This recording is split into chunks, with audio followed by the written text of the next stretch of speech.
Magandang araw mga Aldab Nation! May panibago na naman po akong update para sa inyong lahat. Pero bago natin ito umpisahan, ay huwag niyo muna kalimutan na mag-subscribe sa aking YouTube channel at i-click mo na rin ang katabing bell button para maging updated ka sa mga latest videos na ia-upload ko. At kapag umabot na ng 100,000 subscribers ang aking channel, ay may sorpresa ako para sa inyong lahat. Alam kong excited na kayo kaya naman ngayon umpisahan na natin ang ating kwentuhan. Ang pag-uusapan natin kung saan Alden hindi na nga raw natakot kahit tinakot ng management na hindi ito bibigyan ng projects. Alden wala na nga raw pakialam sa management basta maprotektahan lang nito si Mengay. At hindi na raw ulit ito magpapauto pa. Talaga nga namang si Alden ay natuto na. Gaano ito katotoo at may sapat nga bang ebidensya ang makakapagpatunay rito? Well, yan ang ating nga alamin at pag-uusapan ngayong araw na ito. Alam kong super excited na kayong malaman yan. Kaya naman wag na natin patagalin pa. Ito nga muna ay galing sa tweet ni Vampire 2019 at ayon sa kanya. Kahit mga TV shows dito sa Pinas humina na din.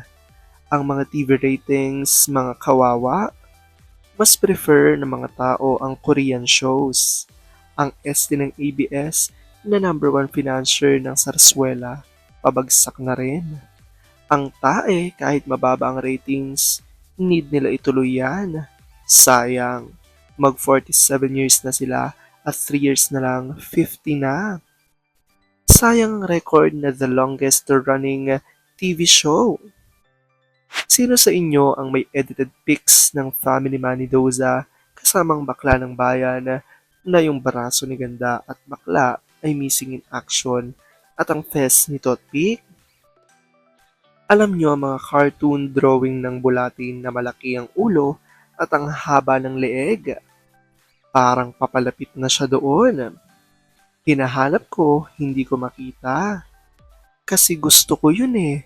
Sayang at hindi ko na-save.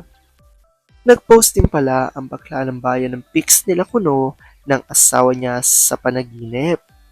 Ang sabi ay, through all the ups and downs. Ang sagot, bakit down ka ngayon? Nasaan ang asawa mong kapwa mong bakla? Paedyos ka pa, si Ensyang dumadamay sa'yo ngayon. Sagot ni Olive Kanayama. Sinayang nilang pagkakataon na binigay ng tadhana. Nangyari na rin ito noon na namatay ang local business overpower ng foreign Chinese, Korean ang industriya. At binigay ang Aldab at natalo ang lahat. Namayagpag ang Aldab, bumalik ang sigla at saya. Dahil sa Aldab, bumalik at nabuhay ulit ang entertainment world. Marami nagbukas na mga show, movies at sumaya. Pero anong ginawa ng mga Valvicious people? Pinaira lang inggit and greed at sinira ang Aldab. O anong nangyayari ngayon? Wala. Balik sa paghihingalo. Anong nangyari sa mga OSF ni Meng? Sa tingin ko, karamihan sa kanila ay natapalan na. Noon ni na Pink Elephant. Isa din sila sa sumira sa karir ni Meng. Naging army na. Tingnan niyo si Raccoon at Hippopotamus.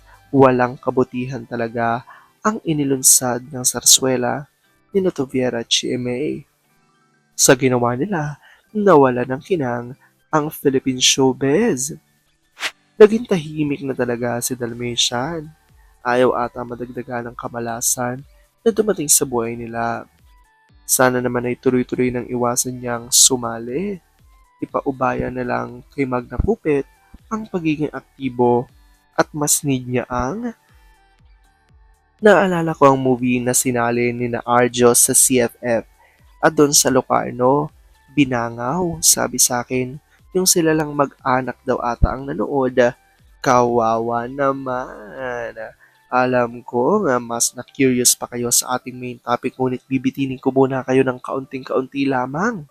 Oops! Wait lang, saglit lang to. May ipapaalala lang ako para sa mga bago pa lang sa aking channel. Huwag niyong kalimutan na mag-subscribe sa aking YouTube channel at i-click na rin ang notification bell para lagi kayong updated sa mga latest videos na ia-upload ko at para maging parte na rin kayo ng aking Fanatics Channel family. Well, alam kong super excited na kayo sa ating kwentuhan, kaya naman dumako na tayo sa ating main topic.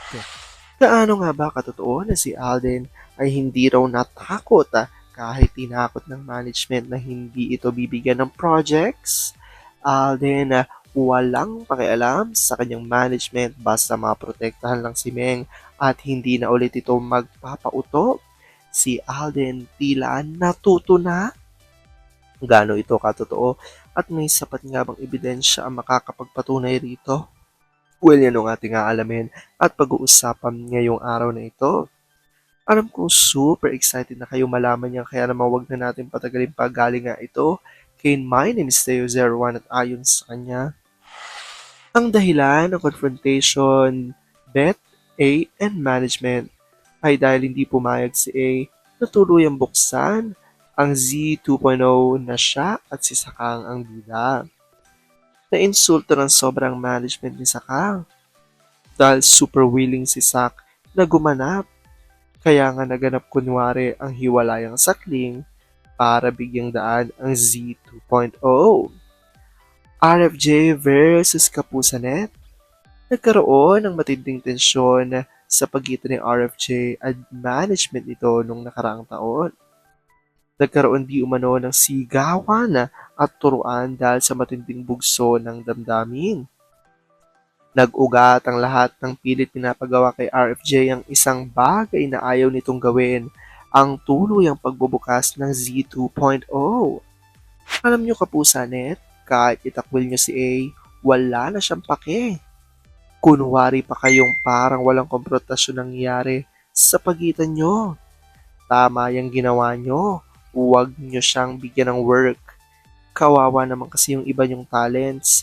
Naghihikab na kahihintay na maambunan ng trabaho at makasilip man lang sa camera. Ngayon ko nauunawaan ang mga desisyong ginawa ni A dati na halos ayaw magpahinga sa katatrabaho. Tanggap lang ng tanggap kahit lugmok na ang katawan kasi darating pala ang panahon. Naggigipitin siya ng todo sa isang bagay na kapag ginawa niya yung masasaktan ng sobra si M. At nangyari na nga. Okay lang, nakapundar naman na. Yung tinatakot si A na hindi na daw siya ofera ng TS o movies ng management niya dahil siya ay di sumusunod sa gusto nilang mangyari.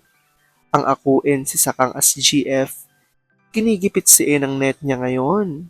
Ang akala ng iba panay oo lang si A, pero ibang usapin na pagdating kay M. Hindi naman natatakot si A, bring it on. Steady lang kayo mga kids. Never kayong magiging broken family. Tandaan nyo yan.